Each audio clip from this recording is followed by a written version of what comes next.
Hello, everyone. Welcome to the Metacancer Foundation's interactive webinar for parents with metastatic cancer, helping children cope. We're so glad that you could make it this evening. My name is Yvette Colon. I'm a psychosocial specialist with the Metacancer Foundation, and I'll be your moderator today. This webinar is provided for educational and information purposes only. The Metacancer Foundation is not engaged in providing medical, legal, or professional advice or services. This information should not be used for diagnosing or treating a health or mental health problem. Always consult with your healthcare providers before starting or changing any treatment. We would like to thank our sponsor, the Hufford family, for making this program available at no cost to you. I want to go over just a few housekeeping items before our speaker begins. We are recording this webinar. All of the phone lines have been muted. This webinar will be available on demand in approximately 1 week, and everyone who is participating in the webinar will receive the link when it is available. If you're having any technical difficulties or questions that are not about the topic being presented, you may post a message in the chat window on your screen. Questions on technical issues will be answered privately by the moderator so we don't disrupt the speaker or the webinar. The speaker will be asking you 2 questions during the presentation, and you'll have an opportunity to answer each question using our polling feature. We will provide the results of the poll on screen. Each question and poll will take approximately 1 minute. There will also be a question and answer period at the end of the presentation. At any time during the presentation, please type a question in the question pane on your screen and press the send button. Our speaker will answer as many of the questions as possible. We apologize in advance if we can't get to all of the questions you'd like answered. Our topic today is for parents with metastatic cancer, helping children cope, and our guest speaker is Julie Larson, LCSW. Julie Larson, LCSW, is a psychotherapist in New York City. In her practice, she works primarily with people under the age of 40 around issues of wellness, loss, and life transitions. Prior to establishing her private practice, Julie was the Young Adult Program Director at Cancer Care for 6 years. In that capacity, she developed a national program inclusive of both age-specific support services and educational materials focused on the distinct issues faced by young adults impacted by a cancer diagnosis. Julie served as a member of the multidisciplinary steering committee of the Live Strong Young Adult Alliance, a coalition of organizations working on national initiatives to improve the survival rates and quality of life for young adults with cancer. She has been a leader in helping to establish distinct standards of care and professional training in the adolescent and young adult oncology area of practice. She presents often to both survivor and professional audiences on the impact of a serious illness at a young age. How will I tell my children may be a parent's first thought upon learning he or she has cancer. While some parents may be tempted to put off a difficult discussion, children can sense that something is wrong, and effective communication between parents and children can decrease the level of anxiety experienced by children. And now I'd like to welcome our speaker, Julie Larson, and turn the presentation over to her. Hello, everyone, and Yvette, thank you so much for having me today. This is such an important topic, and I'm glad that you've all joined us today. As you've been told, if there are questions that pop up and you think of as I am speaking, do not hesitate. Feel free to go ahead and type them as we go. Sometimes we forget what those questions are when we get to the Q&A period at the end. So there's no problem at all in writing them along the way. I'm going to begin with my first slide is really about you. While this presentation is going to primarily focus on how you speak to and support your children throughout your cancer experience, I want to begin by just talking about you, because as a parent, you're such an important and significant part of their life and their well-being. Understanding first how you take care of and help yourself in an ongoing way throughout treatment and ongoing care is one of the best ways that you're able to help your children. And some of the basic bullet points that I've written there are: where do you find control? How do you focus on the present? What is the purpose of this moment? Where do you feel joy or gratitude? And how do you understand your illness?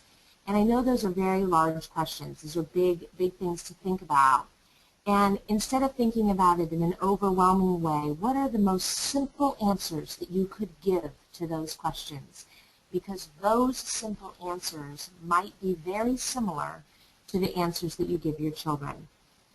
Places of control. Sometimes I talk to families in my office often about things as simple as diet and sleep and the connections with loved ones, our interests, our hobbies, whether you're still working, if you can find a sense of control there. Because these things might also be things that you share with your children. They can help you prepare meals. They can go on a long walk with you. And those things will also give them the sense of control. How do you focus on the present? What is the current treatment plan? What is the medical information that you know today? Not what you worry about tomorrow or fear for the future, but what is today? How do you physically feel right now? Today I have a lot of energy. Today I'm feeling a little tired today. Keeping it in right now.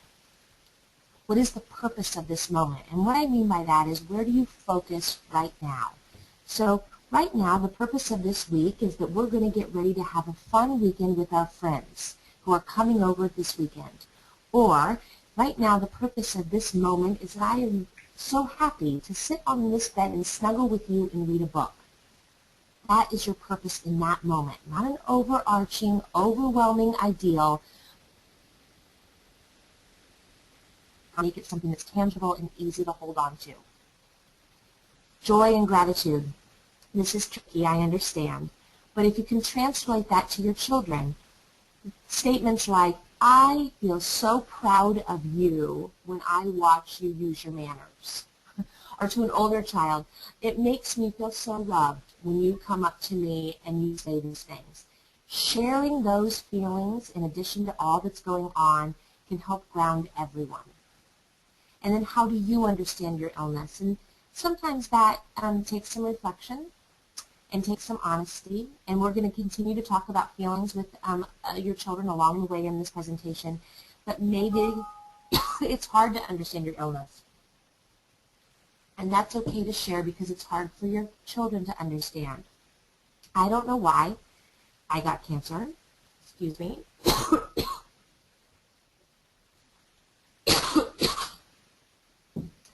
And sometimes that makes me feel angry or sad. But I also can see how going through this has made me feel closer to Daddy or has made me feel thankful for you.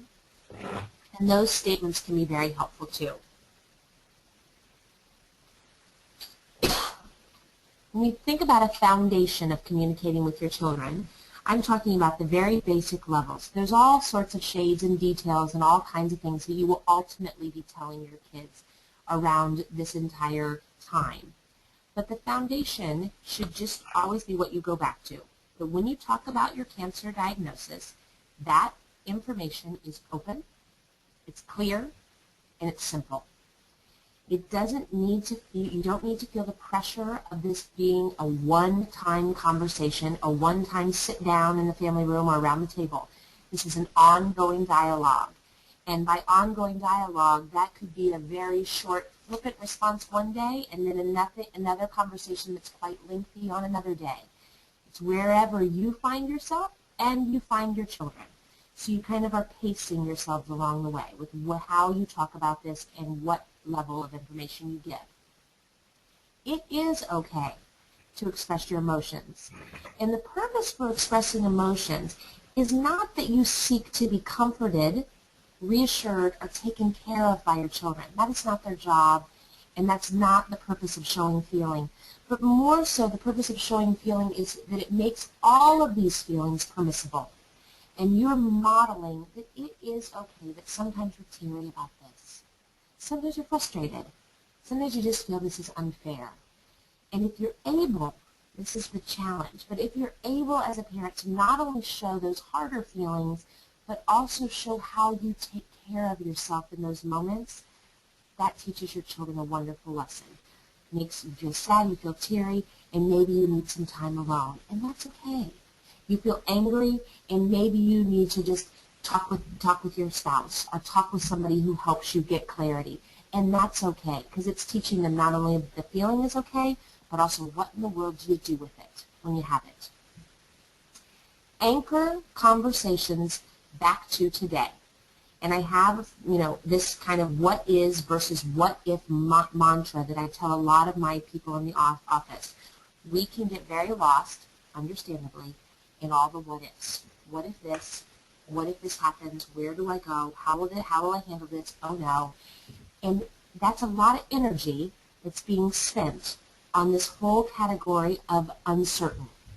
And so if you can bring all of your conversations, bring all of your thoughts, your feelings back to this what is the black and white, what are the facts, what are the truths that you know today, that can be helpful both to you and to your kids to hold on to that. Along the way, be mindful of age-appropriate messages. And then the next slides are going to be about age-appropriate, so you can each find where your children lie in the realm of what's age-appropriate. But also be mindful as we go through this that if you have younger children, throughout this time, they're going to be getting older. So you might begin this with preschoolers, and as they go into school age, elementary school and middle school, their understanding, their developmental level is going to continue to change, and so will your approach to how you talk about this. Supporting emotions, and I've already spoken a little bit about emotions, but allow space for grief. And I use the word grief. Sometimes that is a light bulb moment for people, that really the emotions that are tied to the diagnosis of cancer are about grieving, about sadness, about shock and numbness and denial and bargaining and trying to navigate and negotiate your way through. And ultimately, whatever acceptance or hope you find in this, all of those feelings are encapsulated in the experience of grief. Sometimes it helps to think of it that way. You can help your kids feel, understand, and cope with these changing and altering and fluctuating feelings as well. Give permission for sadness and tears. Sadness is often the most uncomfortable feeling to sit with. But if you can just sit by their side and be present, you don't have to fix anything. In many ways, how could you, or what would you even do? But just allow for it. Allow it to be there. Denial. And I think that most parents see denial or resistance to talking about this or going there with middle school, early teens, and teenagers sometimes. They don't want to talk about it. They have no interest in sitting with you. They don't want to face this. They don't want to think about it. And that's okay. Let's respect them. Let's allow them that right. But I think it's important as their parents that you still are honest about the reality. You can respect their denial, but be honest about the reality in ways such as, okay, we don't need to talk about this today, but we will need to talk about this soon. Or, I am here and I'm available to you when you want to talk about it. Now, whether or not they're going to come back to you, that's something you're going to have to monitor, but I think respecting the denial they're entitled to that as long as you can tie it back to, this isn't something that we're never going to talk about. Supporting continuing on, anger. Anger is a very honest, it's very real, it's an okay feeling, it's understandable one to have. Your children may absolutely hate that this is happening in their life. Absolutely hate that they have to come home on times that they don't want to, or that their mom or dad is not available in the ways that maybe other parents are. And that anger is so valid. However, most children, except for our very, very youngest, but even I want to give credit to the 3 and the 4-year-old kids too, they are aware of your feelings. And they may be very sensitive and empathetic toward making you feel any worse than you already do. So anger is a feeling that, while valid, they may not be able to come to you with that. So what are they going to do with all that anger and all that? And anger is a lot of energy. What are they going to do with that? As a parent, can you help to facilitate some other trusted relationships? Who would those people be? Who's available to them? And when I say trusted relationships, that's not only trusted for them, but trusted for you.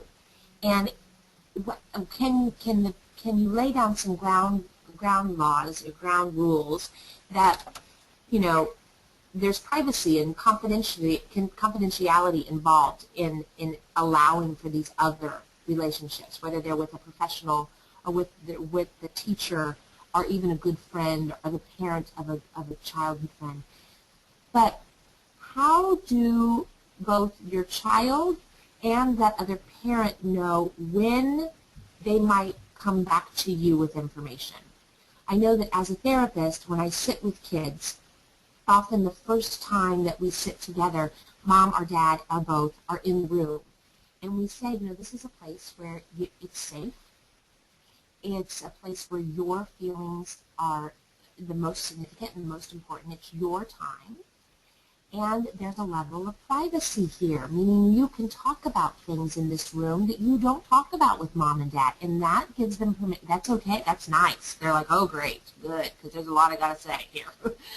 But I also preface that with, but if there are certain messages that I think might be really important for your mom to hear, maybe we can work on how we'll tell her together. So that plants a seed that you can tell me anything, and I'm going to keep it private. But if there's a certain message in here that we might need to go back to mom, we're going to work on that together. I'm not going to do it without letting you know, so you can trust me. But there may be times when we figure out how to talk to her together. And so, you know, how do you kind of make sure that that can happen too, so that you don't erode that trust, but you can keep it somewhat open?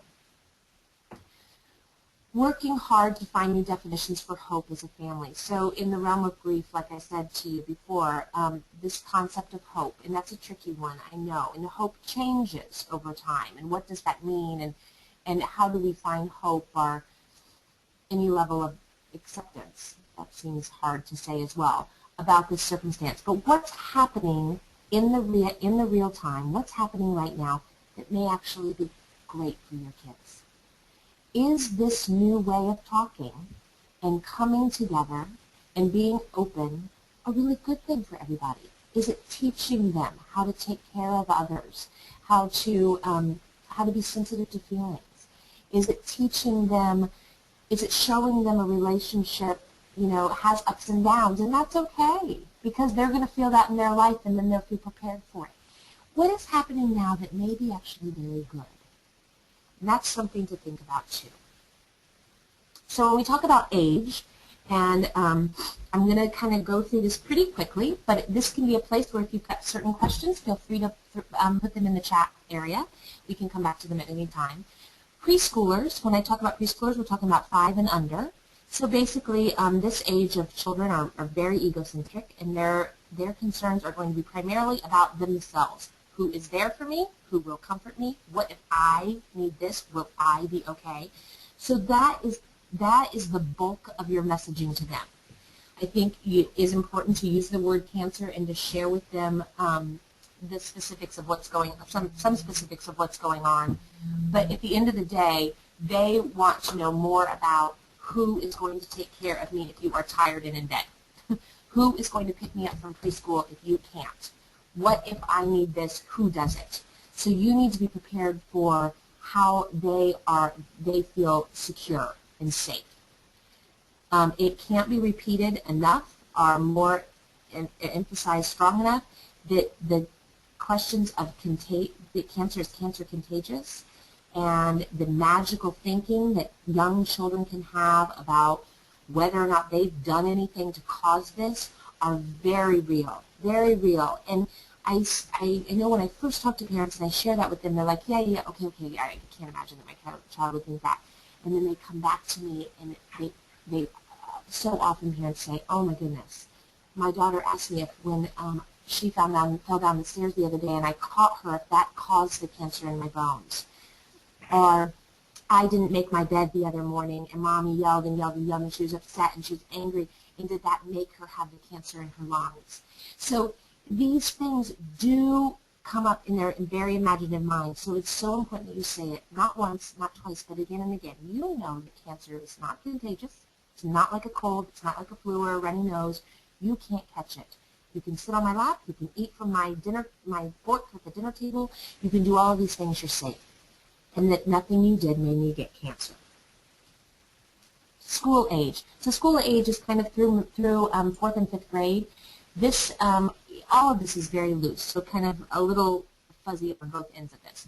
But school age kids are what I like to call little scientists. They're very fascinated with the body. They want to know how things work. Some of their questions might really throw you and sound really gory and very detailed, but they want to know, how does it get through your body? How does it spread? They're okay with maybe hearing about the science of this. So you can ask them if they want to go to the hospital. Do they want to see the machines? Do they want to see the room where you are? Do they want to meet the doctors and the nurses? They might.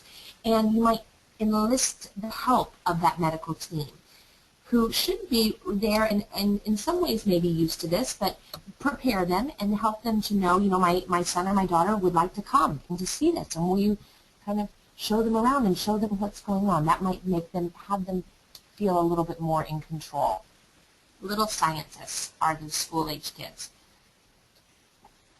Middle school and early teen years. These are the years where peers are becoming increasingly important, but they still hold on to a little bit of the overall focus on themselves. They might worry about what others are thinking about you. And if they fear losing their friends because you're different than the other kids' parents, that's tricky. And I've worked with parents of this age before who, they found it to be really helpful to pick a friend. You might have to do some picking out of who you think would be the best. Pick a friend and see if that friend would be comfortable coming over to your home, coming out with you as a group, and then slowly help to make that other friend, that friend of your child, understand what's going on here. That it isn't overly scary, that this is what it looks like. Mom may not have hair, or mom might sit down, or there might be other helpers in the room, or whatever, but that this is actually okay. And that might help to facilitate your child's feeling more comfortable about at least having a couple friends that feel comfortable with what's going on that's different in their home. Continue to talk to this age in a very straightforward manner. Share your feelings, again, for the purpose of modeling.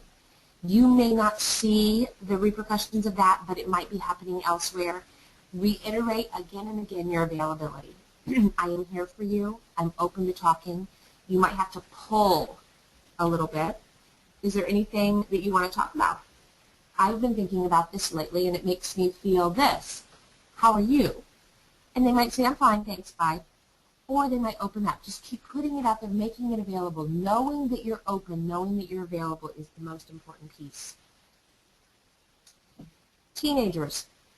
Teenagers are hard to predict. Some teens are very open and very present and available, and it can find an easy way of talking about this with their friends or with their family and just knowing their role. And others find withdrawal, and they are very resistant to talking about it. So it's hard to predict where teenagers, and even one teen might be one day such a way and the other day another way. This age group is the most sensitive to deception and dishonesty. They're working on trusting everybody, and they need mostly to trust you. And so while these conversations might be hard to have, they want it straightforward. In fact, you might find that talking to a teenager could be very similar to talking to an adult. What they want to know, what they ask you. Allow for their close relationships with peers. That's often where their outlet is. That's who they're going to talk it all over with and go with. As with all teenagers, you're kind of keeping an eye on who those friends are, and are they a good influence? Are they good for your child? But those relationships with peers are so important. I once worked with a mom, didn't ever really see her child. Her daughter was, I think, 16. And she kept talking about this, kept opening the door, kept saying she was available, and her daughter would never talk about it. In fact, kind of almost in the way of angry, slam the door, be quiet, Mom. And then one day she was on her computer for some reason, needed to go on her laptop or her computer for one reason, and her daughter had changed the icon for her mouse pointer to a pink ribbon for breast cancer, which was what her mom had. And that was the only time ever that she saw that, okay, she's taking this on in some way. So they're assuming this, they're understanding it, they're integrating it. You may never see how that is going down, but as long as you continually put the communication out there, continually reiterate your availability, that's planting seeds. That's important. In the day and age of social media, and Facebook and texting and Twittering and all these things, respect their privacy for that, but also be mindful of your own needs for privacy. Do you want everything that's going down about your medical diagnosis to be tweeted all through the high school? So it's okay and it's permissible for you to put some rules down with your teenage children about what is okay to be shared with all of their friends and what you would prefer not to. And if you're respecting their privacy, that's a great beginning to their respecting your privacy. Model and openly express your thoughts and feelings. I've said that along the way. And then with teens, find those comfort zones when it's okay, when talking's okay. Maybe it's in the car when no one else can see that they're actually talking to a parent. Archer get-togetherness is permissible, and make those moments a priority. Make them happen, carve them out, and facilitate those times. Right now we're going to go to our first poll question. So I believe there should be a way for you to answer this on your screen. But we're interested in seeing, do you feel there is someone you can easily approach, whether it's your medical team or available to you, with questions about how to support your children through your cancer experience, yes or no?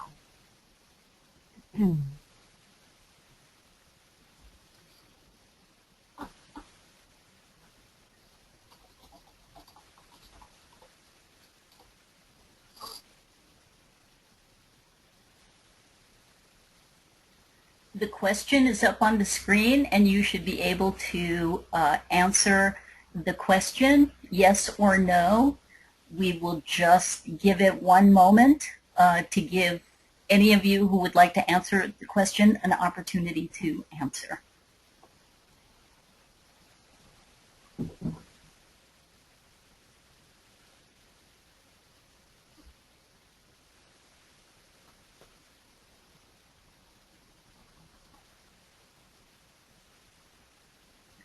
All right, just a few more moments.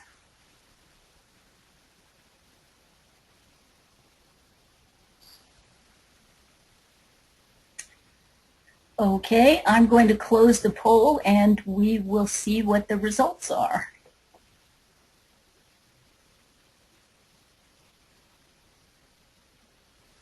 Or not.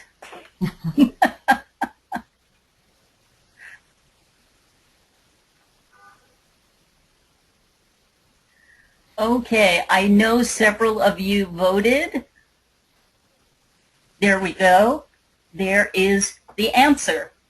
100% of those of you who voted believed that there was someone you could easily approach with questions about how to support your children through your cancer experience. Thank you so much for voting. Julie, is there anything that you would like to say about this particular question? Nothing other than that I am so happy to hear that. And that I think that over the last years and maybe even 5 to 10 years, this has become increasingly important that medical teams and supportive cancer support organizations understand that this is a big issue. So I am so happy to hear that you are finding those people who you can talk to about this, because it's significant to your experience as well. Okay, right. So we're just going to keep continuing. Warning signs. We've talked about age appropriate. We've talked about foundation for communicating. We've talked about your communicating of feelings. Now, when you're watching and you're thinking about your kids, what are warning signs? First, look for patterns. So terrible days happen, and they're normal. We have terrible days. You have terrible days, and you know, for a young child, a play date that goes just absolutely horrible, or for an older child, you know, one bad grade on a book report, that's not necessarily a pattern. So you're watching for something that becomes an ongoing thing. I'm going to skip just real quickly when we're talking about patterns down to the third bullet point. Since this talk is focused toward families dealing with metastatic cancer, different than an initial diagnosis, at this point, the parent's condition has become more a part of the family, if that makes sense, more ongoing. So those warning signs might be more subtle or gradual. Instead of grades dropping dramatically after a diagnosis, they might slowly spiral down over time or over a semester. Instead of bad behavior just immediately just taking off like a skyrocket, it might just start to creep in and become more and more. So those warning signs often for metastatic or advanced, more chronic situations may be more subtle or gradual simply because of the amount of time. And that speaks to the ongoing stress that just is ever present. So something to just be mindful of. Back up to bullet point 2. I think most professionals would agree that really when we think about warning our how kids are overall functioning, you're looking at your basic level functioning. So we're looking at, school performance, eating, sleeping, social interactions. Those just very kind of basic things. How's your kid doing around those things? Finally, bottom bullet point, you are your child's advocate. You are the one that needs to speak up, that needs to say something. You are the expert on your children. When you sense something is different or something is wrong, you are probably right. So, and I'm going to talk about this more, and I think it's the next slide. Sometimes other people around you, your family, the grandparents in the room, teachers, friends, whatever, can say, oh, don't be too harsh, or don't be too concerned. There's a lot going on. There's a lot worrying them. And can kind of minimize or make things placate, if that makes sense. These worries that you have, listen to yourself. If you're feeling that, be able to talk it over with somebody that you trust and that you do think listens to you and grounds you if it is your anxiety. But if something doesn't feel right, find somebody that you can talk to about it that will listen to that, as opposed to minimize your worry, because there might be something to pay attention to. So back to areas of functioning that might get interrupted: sleep. And all of these things can go either extreme. So kids that were great sleepers now have a very difficult time falling asleep, or they're waking up in the night and they're either have like a nervous, anxious energy, they can't get back to sleep, or they're scared and having nightmares or things like this, or they're crawling into bed with you. If that's happening in a pattern, something to pay attention to. Because ultimately sleep impacts all functioning. If you, your children, are not sleeping, then those bad days become more and more present. Eating. Comforting and soothing yourself by eating more. Often that happens kind of quietly and not real focused eating, if that makes sense. The kids will just sit and kind of munch or snack again and again and again, and they're not really hungry. They're just doing it to take care of themselves. Or they're very picky. They're not eating enough. And now we know picky eating and children go hand in hand. But if you see this as different than what you knew before, fear, scared about just lots of different things, scared about something about school, scared about doing new experiences, fear that seems different or markedly changed in your child compared to the way they were before. They never seem to be this tentative or this fearful. Now things are different. They're much more reticent to do things. That's new. Developmental trouble, regression, or not meeting milestones. I have an opinion about that one. I think that there is, and you take what makes sense to you and what you have to, again, you're the expert on your children. But I think it's important to not let our children fail or to not let our children slip too much. I don't want to be insensitive to the fact that there's a lot going on in their home, but I think that to let children kind of falter or slip, whether that be in school or whether that be with relationships, behaviorally, whatever, that gives them permission that whenever life gets hard or whenever we feel stressed or whenever we feel things aren't going well, we can just let go. And in life, that's not the best of messages to be having now. So I don't want to minimize, but what's happening in the home, a cancer diagnosis, is indeed very stressful and difficult. But I think it's our job as parents to acknowledge that, to find ways of making room for those feelings, and also to find ways of helping our children strategize and find a way through it so that they can stay on target. Because that's what they're going to have to do as adults and throughout their life. How do we deal with difficult moments in life? Do we just check out? Or do we acknowledge that, take care of ourselves, and keep finding a way to keep living in fulfilling and meaningful ways? The quiet child, kind of sometimes can look like the child that's not having any problems either, doing very, very well. And I think you just kind of need to watch that. Do they feel a burden? Do they feel overly responsible in some ways? Are they taking on roles that they don't need to be taking on? So there was a young girl that I worked with once who, mother was sick, father thought, she's doing really quite well.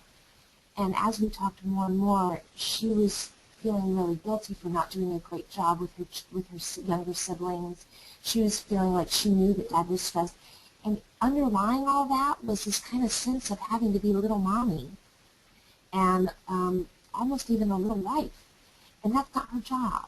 So how do you find a way of touching base with those quiet children, or the children that are doing so well? Are they taking on a little bit too much? And all children are allowed to have a full spectrum of feelings related to what's going on. My final comment on this slide is that the bullet points that I put there above are all the signs, the red flags, the flashing lights of deeper trouble within your child. So in the best way that you know how do you not focus on the issue above? Like, you need to eat this, 3 more bites, eat your food, clear your plate, It's not about eating, it's about something else. And when we focus really on some of these bullet points, that can be tricky, that can make it almost harder to work through, a tighter knot. So how can you focus on what else is really going on? What are you thinking about, hon? What's on your mind? Talk to me. Those kinds of things. How do you open that up and find what's underneath? Carve out time to play and connect and tune in. So when you do find times to connect with your kids, listen closely. Watch their play, watch their behavior. These are the moments when you kind of either get intrigued with all that they're doing to kind of understand this in creative and imaginative ways, in ways that might begin to kind of strike you as, uh-oh. So sometimes for young children, it's within play. For older kids, it could be within the way they talk to their friends, or their kind of the way they dress, or they do something. Not that we're putting a damper on, individuality, not that, but just really kind of understanding who they are and how they're understanding this for themselves.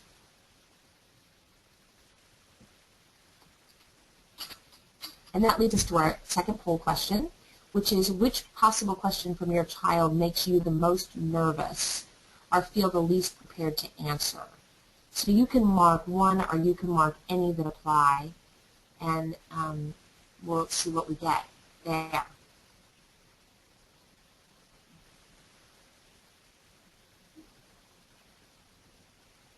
Okay, we will do the same thing. We will just give a few moments to give everyone who wants to vote an opportunity to do so.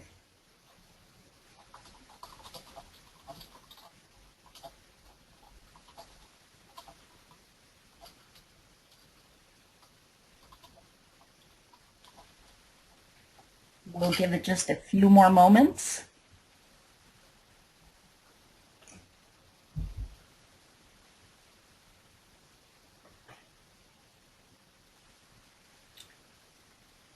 Okay, we'll close the poll now, and let's see what you all said.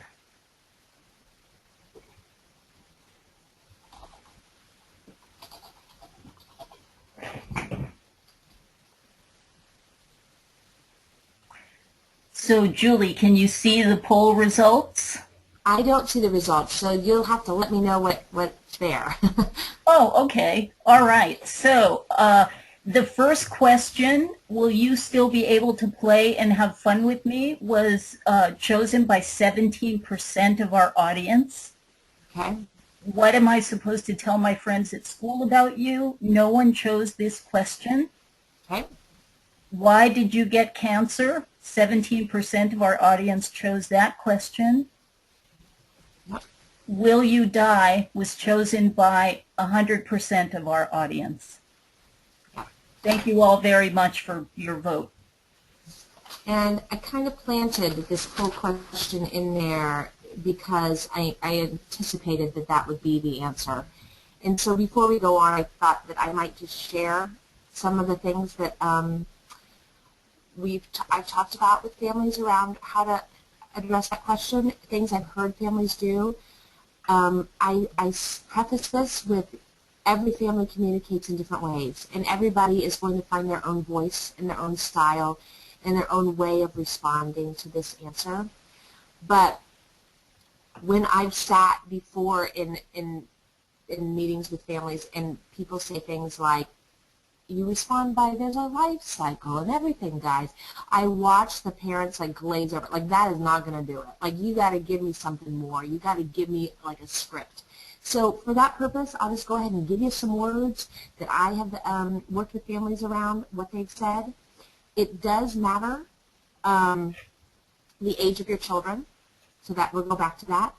And I'm going to start by responding to the way that we talk about this question when parents have a diagnosis for a more treatable stage of cancer.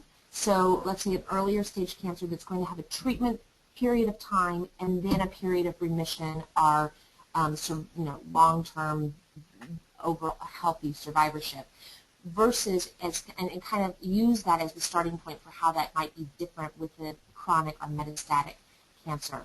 So sometimes when parents are diagnosed with an earlier stage cancer, and the question, will you die, comes up. We talk about communicating, mommy or daddy, our mom or dad are working with top medical experts. We're working with a really great medical team, and we are doing everything that we know how to get this cancer out of mom's body. And we believe that she is not, we hope that mom is not going to die. We are going to do everything we can so that mom does not die from cancer and that we get this cancer out of her body. Now, if we're dealing with ongoing chronic metastatic cancer, obviously the treatments are not for the purpose of ending cancer, they're for controlling it. So you can use those, use those words. That you're still working with the medical team, which gives them the sense that there's others involved here. It's not just us fumbling around and how do we know what to do with this big beast cancer, but we're working with the medical team. But we're working with the medical team, and they're giving mommy or daddy strong medicine that will help them to control and manage the cancer. Will mommy die? Cancer might make mommy die. We don't think she's going to die right now. We don't think she's going to die soon, but it might make her die. We don't know. We don't know the answer to this, but we will always keep you posted. We will always talk to you. We will always help you know when things change. So it might make mommy die, but she's not going to die soon. She's not going to die right now. She's here with us right now. Mommy feels really strong today. Mommy feels really good today. And then young kids, that might be just enough, and they're off and they're rolling and they're done. They tolerate short conversations. Older kids might be like, well, what do you mean by this? Or what do you mean? I don't have answers for those questions. I don't have the answers, but I'm going to work together. We can work to find those answers. Or as soon as I know more information, I will get back. We will always talk and we will always be open with you. If you have questions, I want you to always come to us so that there's this sense of they're not going to be in the dark. They can trust you. Hopefully in some ways that helps, and we can talk more about that at the end if we want to. Back over here to continuing. Finding time when there is no time. So how do you do all of this? Supporting your children, talking to your children, watching them play, observing, waiting, watching for warning signs. addressing those if you need to be. When do you do that when there's no time? You're going to the doctor all the time, you may not feel the greatest. When do we do all of that? And I would suggest creating rituals or routines. So 10 minutes before bed at night. So you climb into bed, maybe you do a bedtime story, and then you just have a chat. You know, how are you? How is preschool? How is class? How is fifth grade? What are you doing in school? How's your friend Betsy? Blah, blah, blah, blah, blah, blah. Hey, how are you feeling? What are you thinking about? Just make it a nighttime ritual that you're talking. And in the beginning, that might be just chitter-chatter. But if that becomes routine, that'll be the place where they come to you when they worry or when they have a fear. And they'll ask you. Messages like, you know, your love helps mommy, you help just by being you, all of those things can come up in these talking moments. Bath time is another time where you're there, so bath time, certainly probably not for older kids, but younger. Saturday morning walks or activities, time around the dinner table. Dinner table can be a lot of good parenting that goes on at the dinner table. Who's also available to your child? So who else can you bring in on this plan for how you hope to communicate and support your children? Who else can you share these tactics with? Your friends, your family, school, teams, community. Who are the key people there that might be close? And then is it ever appropriate to bring in a social worker or somebody in the hospital staff that can be more of an official go-to person for carved out time for your kids? I get the question often, how should I parent now? What should I do? How am I supposed to do this now? Things are so different. You need to be aware of that. And, you know, I think the answer is the same as you always would have parented. The same ideals that you have, same things that you want for your kids. You want your kids to have manners. You want your kids to do certain things. You want your kids to excel, to be their best. You want them to be loving and kind. So you're going to be the same parent that you always wanted to be in terms of holding on to as much normalcy or stability as possible. So maintaining the same rules, enforcing the same discipline, distributing the same chores, all of those things are okay, as much as people kind of worry about that, given everything else that's going on. And I am kind of like to consider these boundaries like a hug. And they help children to navigate these times. When many other things feel so uncertain, they still have to brush their teeth. So all these things kind of help them to know, okay, some things have not changed here. Helping kids help themselves. And I think this is just an overall message, maybe something that you as a parent repeat to yourself when you worry that you're doing an okay job. That watch for the unique and imaginative ways that children find to self-soothe or to understand their situation. They're going to begin to find ways to manage their worry and to find their sense of reality. And these are strengths. These are good things. There was once a little girl that I worked with that whenever she got sick, she kind of ran her room. And the parents worried that she was retreating or withdrawing or not facing this or whatever. You know, she was needing some private, quiet time, and actually that's beautiful. She needed to kind of slip away and have a moment, and then mom and dad were always able to go back in and be available to her and comfort her and be with her. But initially she kind of needed just some quiet time, and that's okay. So how do your kids do this? And encourage that. You can guide the process and be there for them, but your children now must find the resources within themselves to cope with the parent's chronic illness all through the months and the years of growing up. So you're going to guide this, you're going to help, you're going to support it, but you're really teaching them how do they take care of themselves. And that's going to be not only now, but through their whole life. And what an incredible thing to learn early. There is research out there that children who are prepared and supported can and absolutely do face tragedy and loss and emerge as whole and healthy and ready to go on with their life because they've learned about this in a constructive and helpful way for themselves. And yet, when children are not prepared, or they don't receive the support they need, they can struggle throughout their lives from a parent's diagnosis when they were young, and that's hard. They worry about things in a different way, and so we are setting the stage. We're kind of laying a foundation for how you take care of and understand hard things. Believe in your children; they can do this. So can you. So now we are at the Q&A portion. So if there are questions that are coming up for people, you can certainly type them in, and we will take it from there. Okay, thank you very much, Julie. I have some questions that our audience members would like to ask you. I will start with a question from Nancy. How should I talk to my kids about hair loss and chemo? They are 7, 10, and 11. Often things like hair loss are even fatigue, which are actually side effects of your treatment.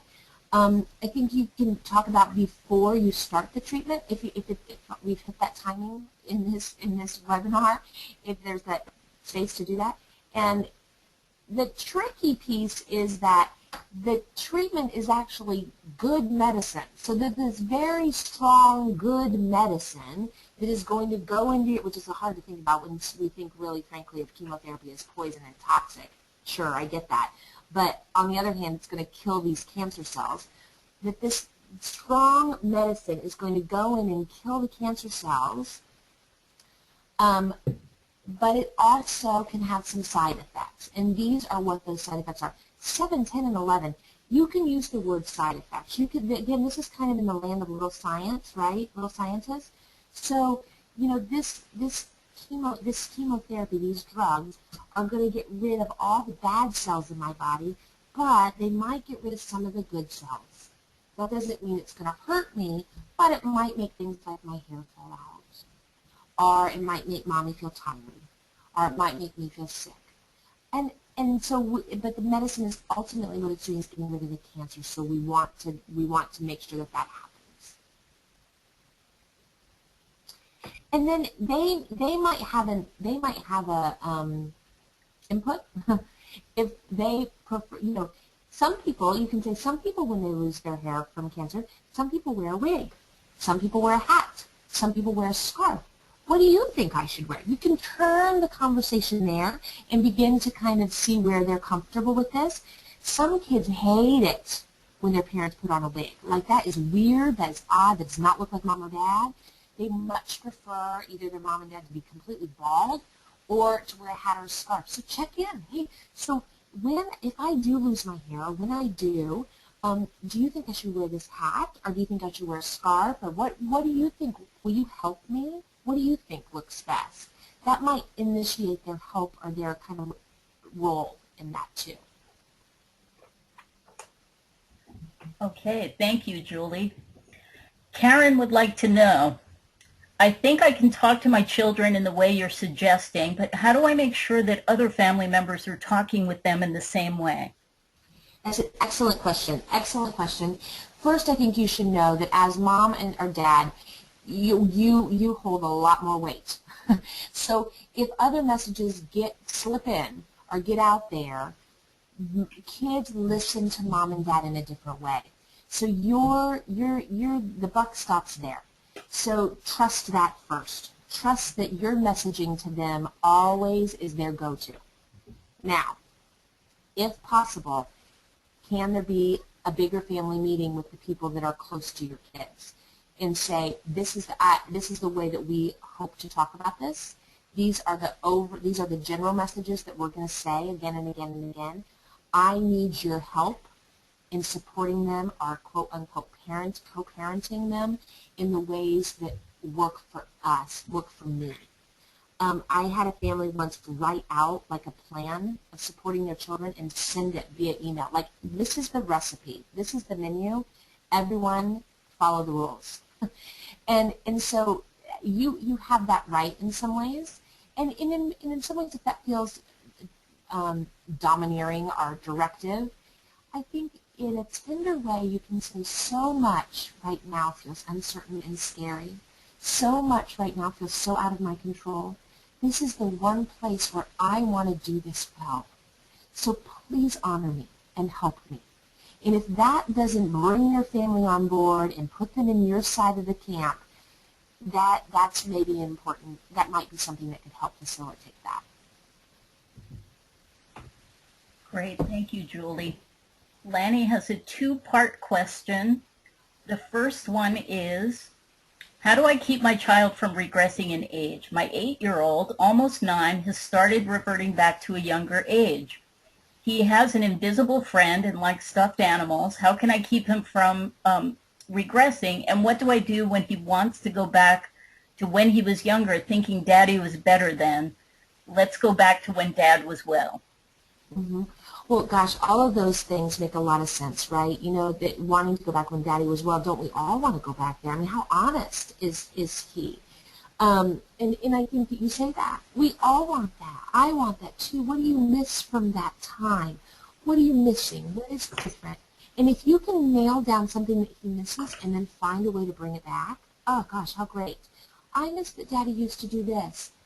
Maybe if Daddy was able to get his pain meds at a certain time and feel more awake, I don't really know the situation, then maybe he could read this book at this time, or maybe he could sit in the stands at a softball game, whatever it was. Or maybe if you share, you know, he misses your laughter, he misses this, what will that sound like to Daddy? So first, are some of the things that he's missing possible? Let's figure out what that is. And then second, imaginative friend, you might get to know the imaginative friend. What is the imaginative friend's role? Does that friend distract him? Does that friend give him company? Does that friend the person that he talks it over with? What is that imaginative friend doing? Is that actually maybe a strength, not a regression? Could that be helpful to him, comforting to him? And you might, you know, link the imaginative friend back to you. So, you know, I know you talk to your imaginative friend. I know you talk to him about these things, or I know that he's always there. Do you know that Mommy's there for you like that too? Do you know that I love to sit with you and talk? And do you know that I want to be that person too? It sounds like he's a really great comfort to you. Do you know that I love to hug you? So link it back so that he knows that not only is the imaginative friend available to him, but you are too. And then as far as behavioral things that you view as slipping back, let's just answer that question if cancer wasn't in the picture. If there wasn't cancer in the picture and your 8-year-old laid down in the middle of the grocery store and had a temper tantrum, what would you do about it? That's not okay. That's not okay. We don't do that. This is not how we behave. This is not, you're not being, you know, a big boy. You're 8 years old. This is not what we do. So that's where, you know, you bring it back to, hey, listen, I get that this is all hard, and I'm here for you, and I listen to you, but I'm not going to let you, this is not okay. I hope that makes sense. Great. Thank you, Julie. The second question from Lanny is also, how do you tell your child Daddy is going to die? We just have to enjoy the time we have with him, but what do I do when he does die? How can I help the kids with that? You know, those can be very simple, short conversations, and I think the first bullet points of staying in the present are very applicable there. So this timeline may be very compact, so your present is going to change possibly rapidly, but don't get ahead of yourself. So the statement of Daddy will probably die from cancer, but today, this is where things are. Today the nurses are coming in and Daddy is getting this. You are still today, Daddy still likes to hear about, you know, your day at school, or he loves it when you read to him. These things are, you know, happening today. When things change, you keep it right where you are. Stay right where you are. This is likely going to happen, but we're going to stay right together in this. And then these people are right with us, and they're going to help us along the way to understand what we need to do as a family. That type of thing. What is his role? What can he do in that room? And then I think opening up and allowing for feelings. So sometimes this makes me feel scared. How do you feel? Do you ever feel scared? What are you feeling scared of? Sometimes this makes me feel like I'm alone. Do you ever feel that way? And then you might have to answer that question. That's when I go back to first things first, how do you help yourself? If you're feeling scared, what do you do with that? Well, you got a big question mark there, so how can you get an answer to your question? I talk to the nurses, or I talk to the doctors, and they help me to understand how to be less scared about X, Y, Z. Do you have questions that we can find answers to? What makes you feel scared? When you feel alone, I feel less alone when I'm with you. when I'm with you, your love makes me feel very, connected. Your love helps me. So how do you kind of share about your feelings in a way that helps him to understand and allow for his? I had another family once hug or give the daddy a stuffed animal and say, I'm putting all of my love into this. All of my love is going into this for you today. And then that was in their room. I was with them. So it's like kind of an object that they could have. Something that gives them some sense of holding on. One day at a time. Stay in the present. Thank you, Julie. And our last question comes from John, who asks, one moment my 5-year-old seems very sad about me being sick, especially after treatment. In the next moment, she's talking about something else, wanting to play or curious about what other family members are doing. Is this normal? Should I be worried? That's absolutely normal. And so when I talk about preschool, school age, they really can only tolerate the emotional weight of this type of a conversation for so long. And then they're moving on to something different. And so that's what I mean by you're going to have ongoing dialogue. This is not one conversation. They're not going to tolerate sitting down and talking about cancer or talking about feeling sad or angry or scared for a long time because that's too much. So you put it, you allow it, you catch it when it comes to you, and you handle it and you respond to it, and then you let them go. Because they need to go and run and play and be silly and be a goofball, and then they come back and they say something else. And so all those little moments where they pop in a question there, you got to be ready. You got to be ready for what you say or how you respond to that, and not just the words, but sometimes our demeanor of it. It's this when you say this, my whole body doesn't clench and I don't get sweaty and I don't start stumbling over words. I'm relaxed and I say, well, has that been worrying you? Has that been something you've been thinking about?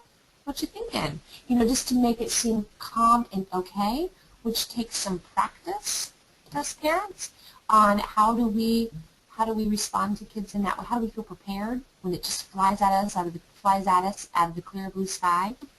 So how do you practice how you're going to respond to them? But vacillating in and out of that feeling and jumping around conversations, totally normal. Totally normal for that age. Now, if that's happening later, like early teenagers, I might view it a little bit more as denial or not wanting to talk about it. Again, we'll respect that. It's okay, but you bring it back. You kind of can bring it back to we will need to talk about this at some time.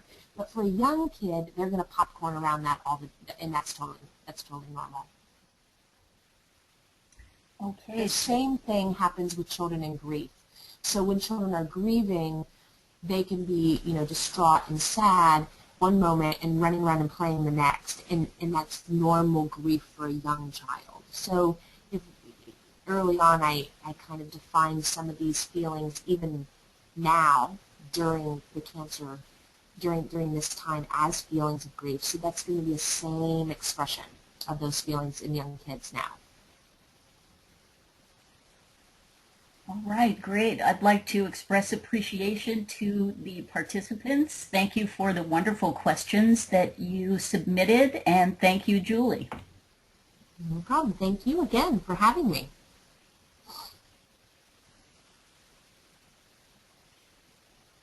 This is a resource that I think very highly of. I think it's a wonderful, wonderful book. In fact, when I was looking at how do I want to organize my talk tonight, I turned to this book myself. I think it's great. The title is How to Help Children Through a Parent's Serious Illness. The author is Kathleen McHugh.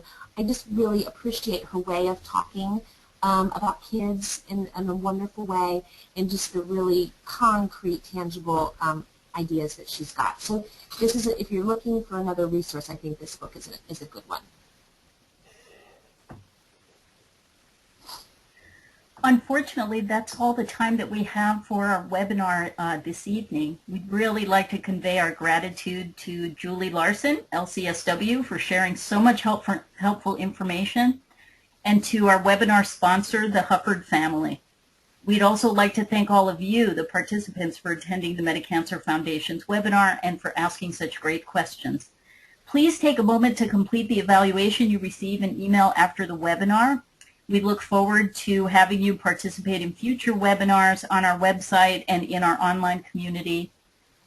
Please be sure to visit the Metacancer Foundation website at www.metacancer.org for more information.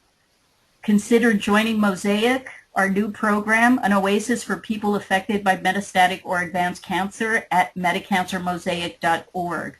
Mosaic is an oasis that allows you to share your experiences with others or just keep them to yourself in a safe and supportive environment that lets you express yourself and chronicle your journey, no matter where you are or what you're feeling.